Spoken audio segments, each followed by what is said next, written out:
కలలు కన్న జీవితం మధ్యలోనే ఆగిపోయింది. ఆశలతో కట్టుకున్న లోకం కళ్ళ ముందే ఆవిరైపోయింది. నిన్నటి వరకు దగ్గరగా ఉన్న మనిషి ఈ రోజు చేరలేని జ్ఞాపకమయ్యారు. చేయి పట్టుకుని నడిచిన దారి ఒంటరి అడుగులుగా మిగిలిపోయింది. మాట్లాడాలని మనసు అడుగుతుంది, చూడాలని కళ్ళు వెతుకుతున్నాయి. కానీ పిలిచిన పలకని దూరంలో ఆ మనిషి నిశ్శబ్దమైపోయారు. ఎందుకు ఇలా మధ్యలోని తీసుకెళ్లావు? ఎందుకు కలల్ని కన్నీళ్లుగా మార్చావు? సంతోషం ఇవ్వాల్సిన ఈ జీవితం గుండెలో తీరని వేదనని ఎందుకు మిగిల్చిందని ఆ ప్రకృతిని అడగాలని ఉంది. ఇప్పుడు మిగిలింది ఒక్కటే, వాళ్ళతో గడిచిన చిన్న చిన్న క్షణాలు, అవే జ్ఞాపకాలే, అవే ఊపిరే.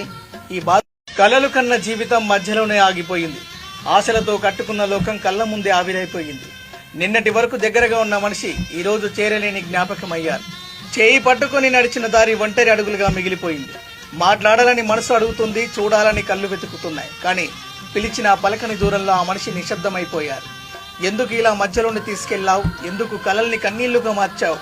సంతోషం ఇవ్వాల్సిన ఈ జీవితం గుండెలో తీరని వేదనని ఎందుకు మిగిల్చిందని ఆ ప్రకృతిని అడగాలని ఉంది. ఇప్పుడు మిగిలింది ఒక్కటే, వాళ్ళతో గడిచిన చిన్న చిన్న క్షణాలు, అవే జ్ఞాపకాలే, అవే ఊపిరే.